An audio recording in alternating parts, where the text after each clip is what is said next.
Thank you for joining us. This is Paul Wilson. And Chris Emke. And you're watching or listening to Diesel Performance Podcast. Chris, why don't you tell our audience what we're doing today? So we're doing a ride-along in a 2017 Ford F-250. It has a 6.7 Power Stroke. I figured let's start with a little history, right? History is always fun. So a lot of you guys, listeners, know us and our company as Duramax Tuner. Calibrated Power is kind of like the incorporation name altogether. But our start was in Duramaxes, right? Duramaxes and then Cummins, and then a few years ago we started getting into the 6.7 Ford platform. And Paul, we've gotten a lot of kickback in the past, like, oh, Duramax Tuner and you're tuning Fords. Yeah. Right, if you're a Ford loyalist, a Blue Oval fan, and you're diehard Ford, you might look at some of the other brands and be like, oh, you know, Ford's better, Ford's this, Ford's that. But ironically, the Ford 6.7 platform is very similar to an LML. It really is, yeah. So the architecture, the fuel system, the turbocharging system, the way it responds to tuning, the tuning architecture itself, all these things are very, very similar between the two. Bosch ECM, the same. Piezo injector, CP4 Bosch injector pump, the same. Yep. Same similar Garrett turbocharger. Same frame. Yep. You know, how they insert and adapt to the motor is slightly different, but the actual basis of those said components are the same. Yeah. So when Nick started playing around with this ECM, he's like, oh, I've been here, done this. You know, we've played. And it's been a really nice platform for us to be able to easily adopt to and really have a strong runner. We've been offering tunes for several years on these. Yeah. And now we're playing around with some turbochargers and stuff like that as well, which is super cool. Well, you know, one of the fun things I think about Diesel Performance Podcast specifically for me, Chris, is that we get this very unique, very awesome opportunity to get out and get into some really cool trucks and drive a huge array of different vehicles. Yep. I mean, we've driven the Hummer and the Apache and Brett Keel's LB7, the Shorty. We've had a lot of fun, but this is one of those trucks that I think was a sleeper on our radar, just because it's a regular cab. It's on a small lift now. It's a like 2-inch lift or something. It's essentially leveled, in my opinion. 35-inch tires, but there's nothing wildly that jumps out about it, right? It's not an 800 horsepower vehicle. It's not a custom swap. This is something that you would expect to see on a farm or somebody to drive every single day. Plus, it's not in what at the shop and what our listeners are more acclimated with. You know, we talk heavily on Duramaxes. We've had Cummins in the past that we've done drive-alongs with and had on the podcast, and we've always been really light on the Ford content. You know, if you're going to compare all three, so it was a huge opportunity for us to say, hey, you know what, we have a really cool platform at the shop. Let's get the keys from Nick. Let's take it out. Let's drive it, and you know, let's kind of agree or disagree with all the Ford loyalists out there on like, hey, this is a great truck, or hey, it's not, and then compare it to some of the other vehicles. You know, us at the shop, you know, we love to tinker with everything. We like to explore. We want to be able to improve on. And as for myself, as I'm not really that Ford oriented, right? I've always been more of the Ram side, and you've always been more on the Duramax. Being that we have our own positions and our own outlooks, the Ford's a really solid truck. This is a really cool truck to drive. Well, it is. And Chris, I think we've both been pretty vocal that the previous generations of Ford, not really either one of our tastes. I drove a 7.3 for a hot minute. I get it. I get the love for them. But as far as a performance application, really not going to be your best bet. No. But then there are guys out there who build 6 liters like monsters. There are guys out there who build the 6.4s like monsters. It can be done, absolutely. And that's been proven to us, I think, over time. Yep. However, the 6.7 is a platform that I think you and I both have been pretty vocal that we do really enjoy. Yeah. This is one of those trucks that you're going to jump in it, and if you love diesel, you're going to love this. Yeah. Chris, I think one of the things that I love about driving this truck is that I know it's a regular cab, so it's already a little lighter, but the throttle feels intuitive. Now, this does have custom EZ-Link tuning on it from Nick or, you know, team at Calibrated Power. So it's definitely not just the factory cal. Did you drive this when it was completely stock before they put a tune on it? You know, I've driven some of the Fords, right? Okay. Stock Fords. And as much as it pains me to say this, you know, again, not much of a Ford guy, the Ford, in my opinion, is like the most complete truck. got the nicest shifting trans. The calibration factory, they drive nice. They're fairly responsive. Yeah. But guys have the same complaint, whether it's a Ford, GM, Ram, I want better throttle response. They missed their old box programmer on their older truck where you touch the throttle and it breaks the tires loose, right? Everyone wants it to go quicker. They want it to go and move when they apply the throttle. But these trucks, just like I said, the refinement of them, the transmissions in these things, they shift very nicely. They're very firm in their shift. They're smooth. Yeah. And they're super robust. Like, hands down, this is probably one of the best transmissions in the light truck duty game right now. Absolutely. Yeah. And for somebody who loves the way an Allison feels and hates the way pretty much every Dodge Trans has ever been under a truck, the Ford still, like this specific model just really stands out, where it again, this has the tuning on it, so it's already been dialed in to kind of run with that extra torque that's produced by the engine tuning. But it does. It shifts when you want it to shift. It lugs when you want it to lug. It feels effortless, which is what I want from a transmission, right? I want a transmission that I'm not thinking about. It's doing what it's supposed to do automatically. That's the whole idea behind it. And a lot of that stems from the amount of electronic control and the design in the actual application of clutch on, clutch off, and things like that, as opposed to older versions of transmissions that just weren't as technologically advanced. Right? What I like about these trucks is their power band. Okay, you can get into one of these trucks, you can have the engine's RPM at 1400 and come up, and it will lug, and it has the power, it has the turbo input to really pull through confidently. Yeah. Which is ideal when you're talking about fuel economy, when you're talking about just daily driving, and more importantly, when you're talking about towing. You want the engine to have a really nice wide operating range that has a nice efficient torque curve. So, getting in something like this, you can get in it confidently. Yeah. Right? And you can hook up to a trailer. It's good to go. You can hook up to a daily driver, just driving down the street, going, commuting to work, what have you. And, it's not laborsome to drive by any means. Well, and I think one of the things that we may have just kind of assumed everybody knew, but this is all emissions equipped. Right. This has all of the factory EGR, DEF, DPF. We're going through a regen literally as we record this. Oh man, these trucks drive like crap with a regen. It started off at 100% soot load. We got into it. We were driving it for a minute before we started the podcast here, and we ran it up to exactly 100% DPF load. And I've been driving it, I don't know, for the short amount of time we've been rolling here. We're already down to 71%. It's burning right through it. We're out on some back roads right now, so I'm able to kind of get a little bit of a gauge of some stop and go. I wanted to not really be jammed up in traffic, especially for a regen when we know it's coming. We want to be smart about our emissions equipment, but we also want to kind of see, like you said, Chris, does it really drive like crap? Do you feel like you have no power? Tell you what, I'm watching the mirrors right now. I don't see any white smoke. I'm watching our temperatures. I don't see any crazy temperatures that are out of control. VGT activity isn't out of control. This truck does have a lambda gauge or an air-fuel ratio gauge on it. Hey, it's in regen. We know we're going to get a little bit more fuel. Not too worried about that during regen. It's one of those where again, it's just doing what it's supposed to do. Super responsive on a 35. I just want to keep adding. Ford engineers did this thing right. The way they have the gearing set up and the ratios in the transmission, and how that complements the slightly bigger tire, mixed with just the overall feel of the truck, the solid front axle, the robustness of the trans, just the overall package of this vehicle. It's very, it offers a lot of those creature comforts. It's real smooth. Well, here it is too. And with the stock exhaust, it's really quiet. Now this truck, also we had Nick on last week to talk about turbo R&D. This truck has an R&D turbo on it, I believe. Yeah. So it's one of our prototype 64 Stealths. There'll be more info to come.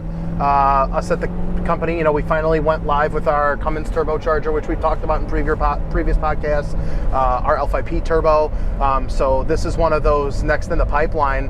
When we had Nick on and hey, how do you decide what's the next R&D piece? What do you do?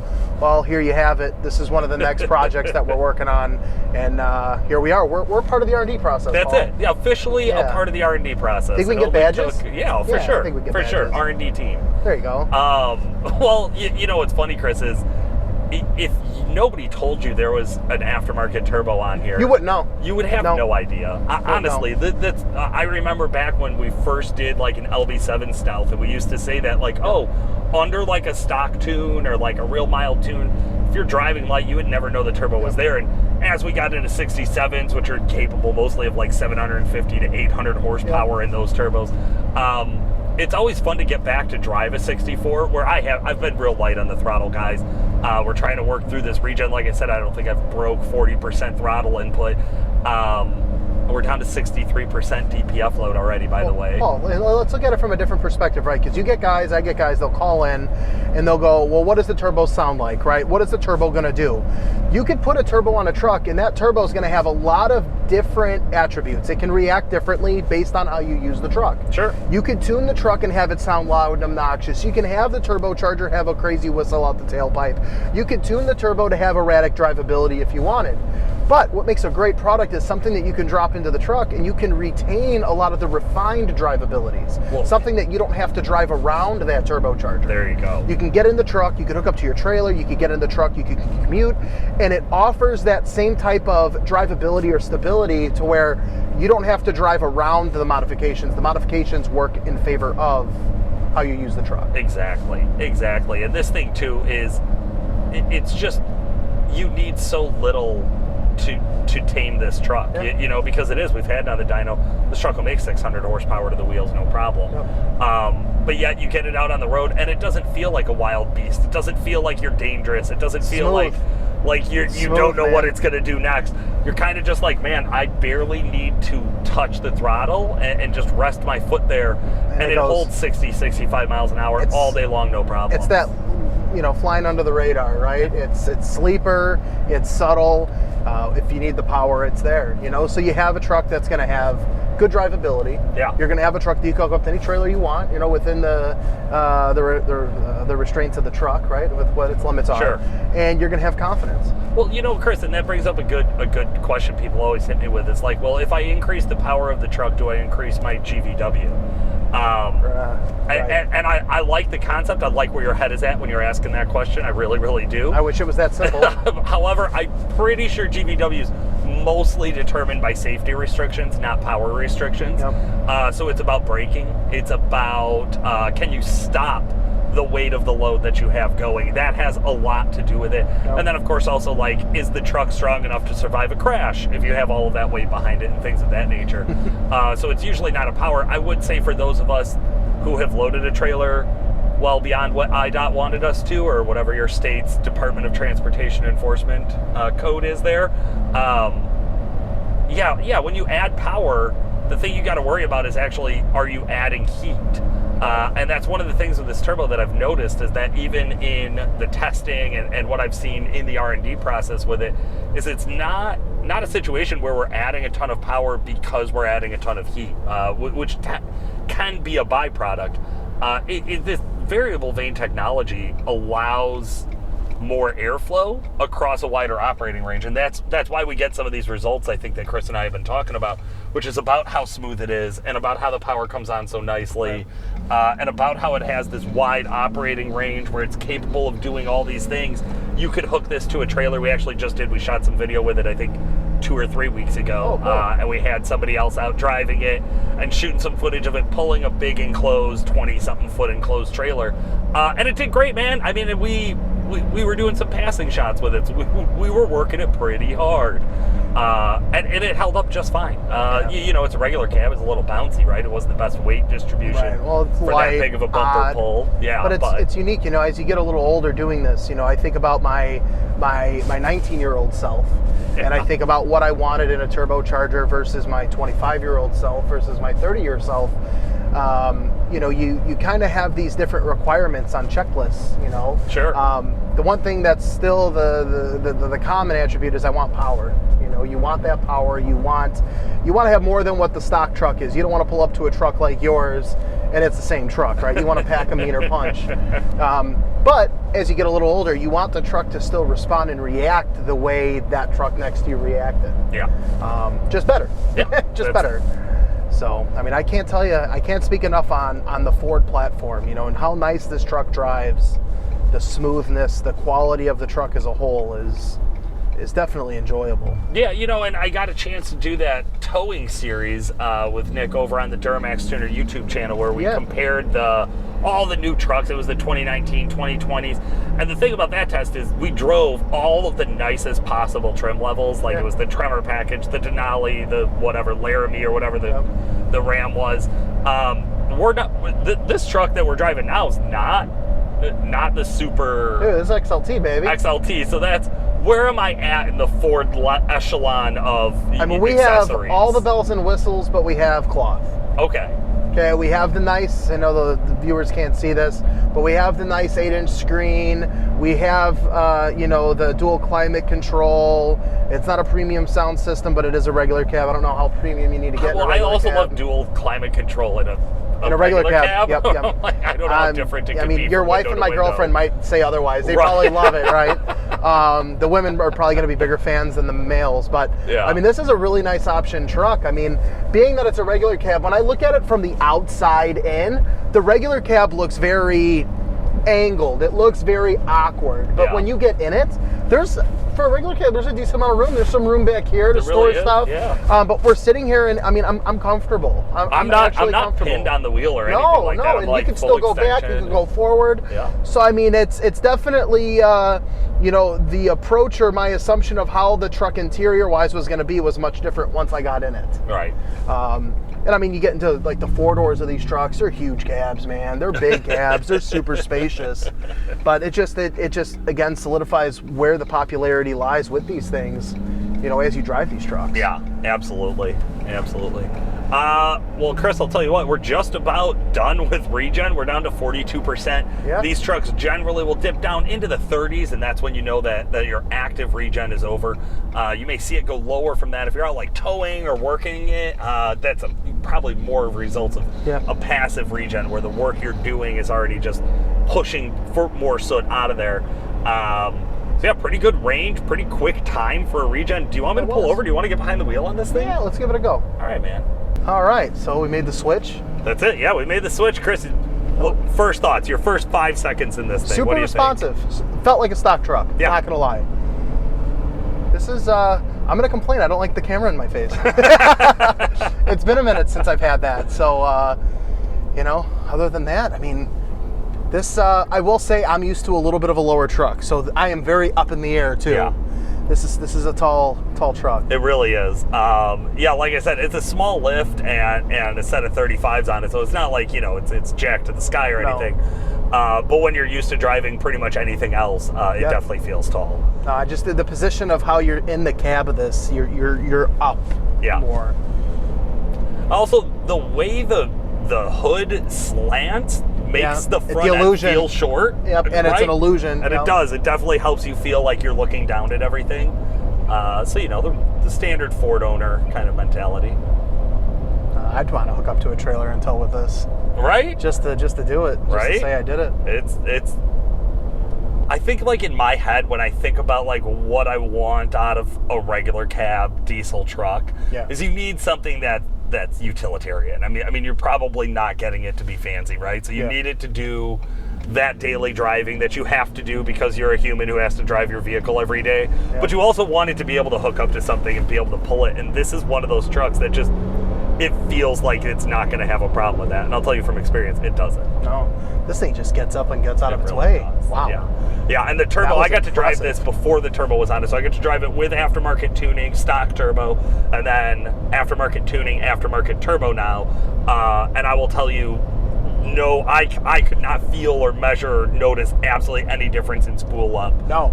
Or like even that hard acceleration like there where you just got on it a little bit, is it just runs. It just goes. Yeah. What I like about with a slight turbo upgrade is you gain that response down low. You don't lose that is what I should have said. Yeah. But then you gain in that mid range, that meat of the torque curve, right? You gain that, and then the truck just wants to keep running up top. It's not falling out of air, But I mean, this thing just rolling into the throttle here, but it downshifts, and it just, it threw you right back in the seat. It's there, it goes.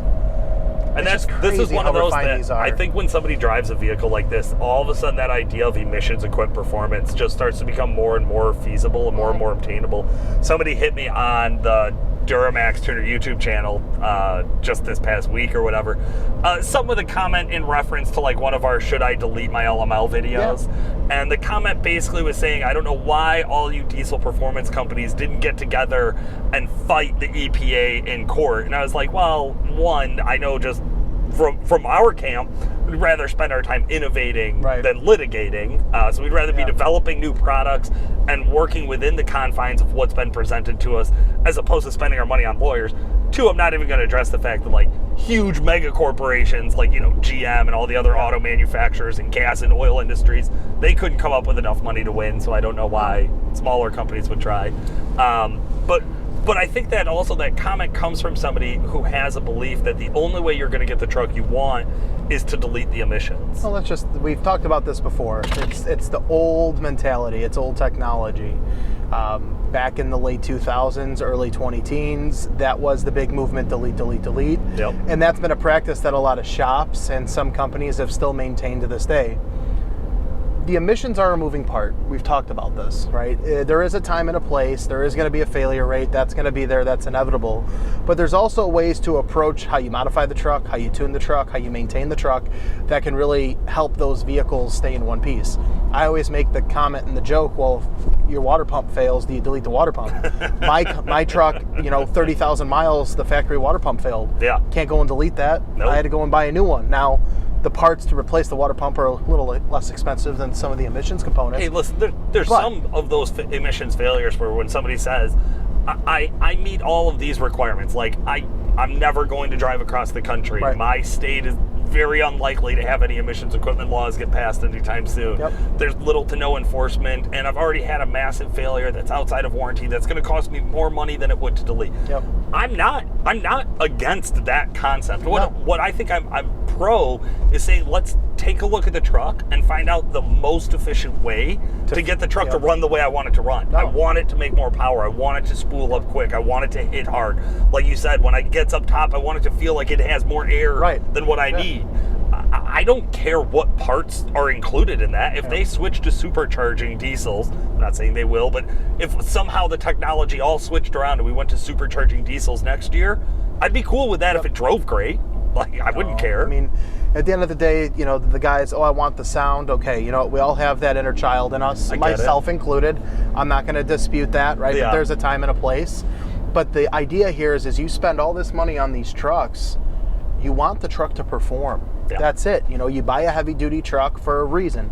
You want it to tow. You want it to get decent fuel economy. You want it to be reliable. You want to be able to get from point A to point B in the least laborsome possible way. Sure. Right? So when we talk about these types of things, to the gentleman's point, like you said, you want to innovate and you want to come with the times. A truck 10 years ago had much different technology than a truck of today's standards. Oh, sure, yeah. And the truck 10 years from now is going to have a lot different technology than what we are faced with today. As that technology improves, well, the technology of third-party companies like us improve. That's right. And we're able to have better understanding, better know-how. You remember driving a truck 7 years ago? Remember driving the old twin-turbo truck? And at the time, that was awesome, but that truck had, some questionable things. Sure. Where now you're talking getting in a truck and it's refined. It has that OEM style of no quirks, no blemishes, you hit the throttle, there's a dead spot, or, hey, if you're going to go into a regen, don't drive the truck too hard. You were driving the truck the same way you would drive the truck any other time. Sure. And it performed. You wouldn't have known the truck was doing that unless we were watching the gauge. Exactly. And I think that's one of the big pieces here is again, advancements in technology, that know-how and that understanding that companies such as us use. And that's where I think we're starting to see some of those companies start to come together and start to team up, where it's not the companies teaming up going after the EPA and the federal government. It's more of, hey, this is what it is, right? This is what's legal, this is what's illegal. Let's get the companies to get together and let's learn on, hey, will your part work with this part? Or, hey, let's try this tuning on this setup. We want to push the envelope and we want to get to that next step, but we want to do it within what's required by law. Yeah. Well, and that's exactly why we love to have other people in the industry, whether it's enthusiasts or shop owners or manufacturing owners. We want other people in the industry to come on to Diesel Performance Podcast and be able to talk to our listeners about what is possible, what can we do about this, what is the next step.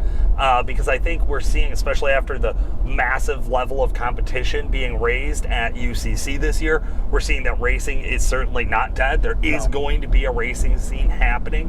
And I think that as we get ready for other events like King of the Streets and other things that are going on in the industry, we're all thinking about what can we do, how can we make it better, how can we get, like you said, how can we get what we want out of the trucks. Chris, I know we're rolling into traffic here, guys, so I think we're going to get pretty close to wrapping it up here. What are your last thoughts on this truck? Is this better than driving your Cummins? Oh, God, no.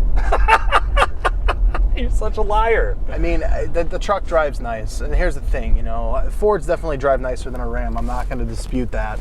I've said this a million times. I'm definitely more in favor of my inline motor versus a V8. Okay. But this truck drives extremely well. The way the transmission transitions, the refinement of the truck as a whole, it's a super nice truck. I would definitely be able to be confident talking to guys in truck setup and telling guys, hey, if you're looking to buy a truck even, because we get those questions all the time, this is the truck to beat. I hate to say it. It really, really is. So, yes, I enjoy driving it. No, I would not give up my Cummins for one. Well said. Listeners, thank you so much for joining us for the ride-along portion of this. Guys, if you're listening to the audio portion, stick around because we're going to have a little bit more Diesel Performance Podcast coming at you.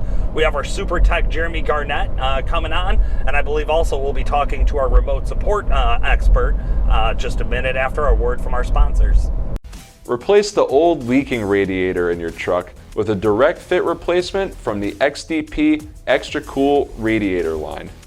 XDP's Extra Cool radiators are made using the same techniques used in the HD truck industry to give you durability, strength, and performance. Each Extra Cool radiator is built around a high-efficiency core with heavy-duty tubes. It's also internally reinforced for strength and features more fins per inch for maximum cooling. The end tanks on each radiator have been upgraded to a fiber reinforced plastic construction for added strength and durability. To put it all together, a heavy gauge steel crimp strip is used to join the tank and the core. This eliminates the separation that's common in OE radiators. To find out more about the XDP Extra Cool radiators, check out xdp.com or find a local dealer near you. I want to talk to you listeners today a little bit about Wehrle Custom Fabrication. We've been working with the guys over at WC Fab since the shop is open, literally. We've always had a great friendship and relationship with Jason Wehrle and Ryan Wehrle and the whole crew over there. And one of the reasons that relationship has lasted for 15 years plus is because we get the same consistent high-quality parts and excellent customer service from them every time. If you guys are looking for any of the parts or products that WC Fab can supply, I blindly and wholeheartedly totally recommend them to you. Exergy Performance is the leader in high-performance diesel fuel systems. When you go around to UCC, when you go around to competitions, when you look at Levon Miller and other amazing competitors who have crushed it and dominated this space, you'll see consistently Exergy Performance is what their injectors and their fuel pumps are provided by. And that is because they're using the highest levels of technology to develop and process your orders. So you're not getting an injector that somebody hit with a screwdriver to hone it out. You're not getting something that some fly-by-night shop tried to tweak some 50-year-old equipment to try to hack together a set of modified injectors. You're getting OEM quality. You're getting the absolute best possible thing for your truck. And when it comes down to your fuel system in a diesel, there may be no part that's more crucial to have a very, very high, ridiculous standard for quality. If you're considering upgrading your fuel system in your diesel truck, you need to contact one of the distributors or you need to contact Exergy Performance directly because they're going to get the job done right and you're going to be really happy with it. All right, folks, here we are at my favorite part of the show, which is where we get to sit down with our super tech, Jeremy Garnett. How the hell are you? I'm wonderful. How are you today? And today I'm doing great. Thanks for asking. Today we also have in our remote support expert, Sean Lynn. How the hell are you? Great. How are you? I'm doing good. Guys, this has been a lot of fun. I love that we kind of have decided to put these two segments together when we can. Jeremy, I know we talked a little bit about this in our production meeting, and I think this is going to be a really fun one. I think so, too. All right. So, guys, we're going to change up the premise just a little bit here. We're going to test our remote support experts' expertise. So Jeremy has a truck that he's already brought in and diagnosed and worked on, but we haven't told Sean Lynn about it. So we're bringing Sean Lynn in cold so that we can kind of give him the symptoms and see how he would diagnose this over the phone. Because one of the things we talked about is you guys both work with having to diagnose customer issues based on very little information. Yes. Okay. But you handle your diagnostics very different ways. Jeremy, you will go get your tools and sit there and figure it out for yourself. Sean, you have to actually tell people in a general sense, like, here are things you can look at. Like, I cannot do this for you. Like, you can take this to a shop, or you could go get this tool and figure this out. Like, you guys both deal with these problems early on, but actually resolving them works very differently for you too. So I thought it would be fun to kind of bring you guys together and see how much overlap we have. Yeah, I think this will be fun. Excited for it, Sean? Oh, yeah. Up to the task? All right. We'll see if you hold up.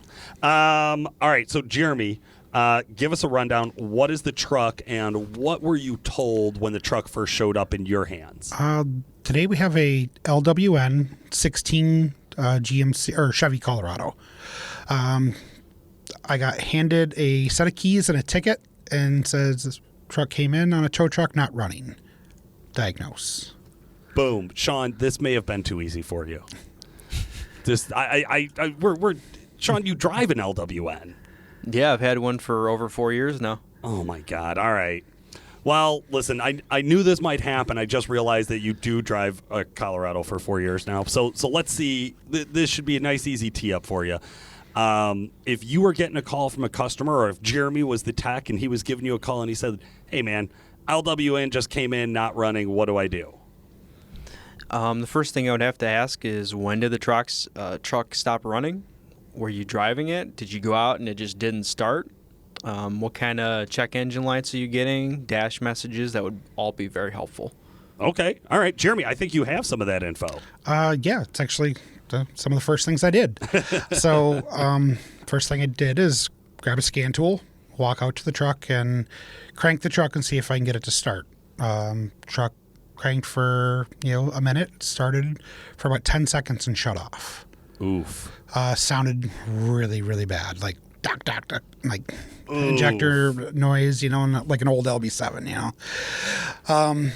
So I grabbed the scan tool. I look for engine codes. Of course, there's a ton. EGT codes, diffs, or soot accumulation codes, mass airflow sensor codes, and then there's also messages on the dash for saying timing chain service or timing belt service. So that's a scary list. Can we just pump the brakes there? As any diesel truck owner would know, if you've dealt with massive failure, right. That's a scary list. Yes. We get the truck pushed in at this point because it won't run more than 20 seconds. Here we are thinking, okay, did the timing belt jump? Was it leaking? Did the timing belt break? It's got 165,000 miles on it. Where are we at with it? But then we took those engine codes and we went a little bit further with it. Okay, well, we have soot accumulation, we have mass airflow sensor. So we started going into it and diagnosing a little bit further. Gotcha. All right, Sean, let's kick it back over to you. So you had initially asked, what are the check engine lights? What are the dash messages? And when did it stop running? Did I catch that correctly, Jeremy? Yeah. Did it stop running? So it started. It took a minute to crank over, right, but it started. Do you know, for the actual owner, did it stop running while he was driving down the road, or did he come out one morning and it would not fire up? I'm under the assumption it was while he was driving down the road. Oh, wow. Okay. Yeah. That's even scarier. Right. Okay. Sean, Do we get that whole list out there? So it's EGR codes, DPF codes, mass airflow sensor codes, a timing chain message or code? Message. Message. Yeah. Timing chain message. And then what was the other messages? Any other messages on the dash? Just service messages, as in fuel filter, oil change, stuff like that. Okay. Service fuel filter, do an oil change. All right.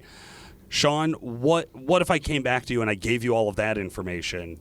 What would your next step be? Based on the information given, it would have to be an issue with the emissions system. I mean, if it's accumulating a lot of soot and it's to the point where the truck barely runs, then there's got to be something issue. Clogged DPF, something with the turbo. Gotcha. What points you in that direction, Sean? Based on all the codes having a similar... Just the fact there's emissions codes, right? And then the mass airflow sensor code, that's always one that worries me, right? Exactly, because if it's not pulling in enough air, it's going to be too rich. Yeah. You got it. Okay. All right. Jeremy, now you had a chance to actually go and diagnose this truck. So you got all these codes, you got all these messages. Did you go to that spot? Did you go right away in your head to clog DPF? Because the timing chain thing would scare me about like a bent rod or something massive failure in the rotating assembly. Well, actually, with talking with a couple of the guys around, Sean being one, Yeah. The light comes on at 150,000. So the timing chain message. So, and at that point, we're okay. That could be the message. That could be the reason the message is on. Maybe the guy just hasn't reset the light or hasn't had that service done yet. Right. So we actually did go a little bit further, and I was going to just take it one step at a time. So, like, well, let me split the exhaust in half. So I did. We split the exhaust in half and went to go start the truck up, and it just sat there and idled. It didn't idle happy, but it idled, and there was a bunch of smoke coming out of the cat. Oh. So that led us to go in a little bit further with the scope and everything. We looked at the DPF and everything and just saw the amount of soot accumulation in the exhaust. Was it just caked? Just caked. Ugh. So I actually put it back together just to confirm my diagnosis. Went to start the truck back up, and it won't start again. Yeah. So now we're under the assumption that the DPF and the exhaust is just completely clogged. Oh man, that is a tough one too on those trucks. And like So- you're at 168,000, so you're not talking Right. about warranty at this point. You're talking about I own it. What am I going to do? And then pulled the face of the, we have the intake off the turbo, go grab the wheel of the turbo, and it's just rough,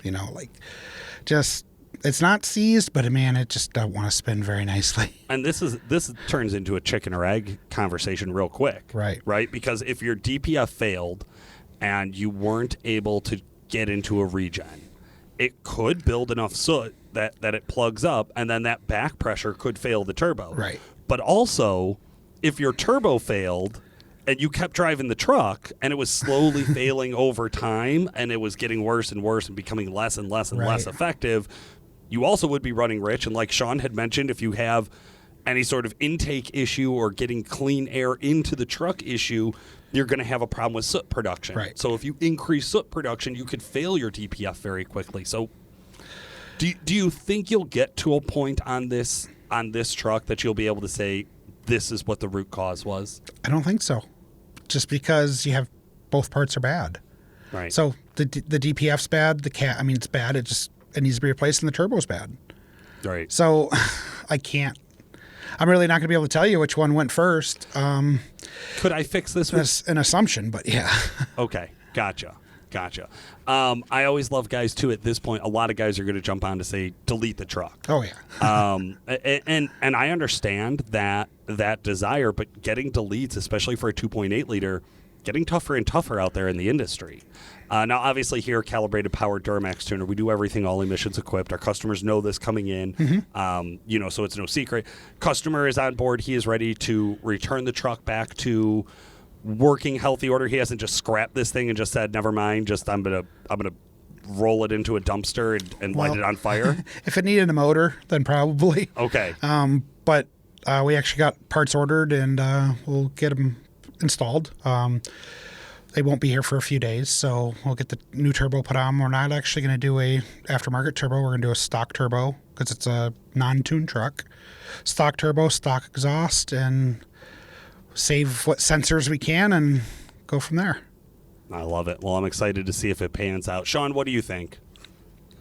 I think you're pretty much on the right track there. If the exhaust system fills with oil, that stuff is never going to function right again. So even trying to save it, I think that would just be, a major hassle because you'd have to take it off again to replace it down the road. Yeah. DPFs on any trucks, any like consumer trucks, nothing serviceable. So if your DPF fails, it's a replace and repair, or replace, not repair, and that's really the name of the game, right? So, all right, guys. Well, I'm excited. I think this will be a fun one to check back in on next week. Do you guys want to talk about this same truck next week, and maybe we'll queue up another vehicle to talk about? Sure. Excellent. All right. Well, thank you so much for joining us, listeners. Thank you so much for joining us here at Diesel Performance Podcast. Chris and I have a couple more ride-alongs put together, so we're going to be driving some really cool trucks with some R&D parts, some consumer release parts. We're excited about it. If you are a listener and you live in northern Illinois, southern Wisconsin, if you're around this general region, we'd love to drive your truck and do a review of it for Diesel Performance Podcast. Reach out to us on Fans of Diesel Performance Podcast Facebook group. For today, this has been Paul Wilson. Thank you so much for listening.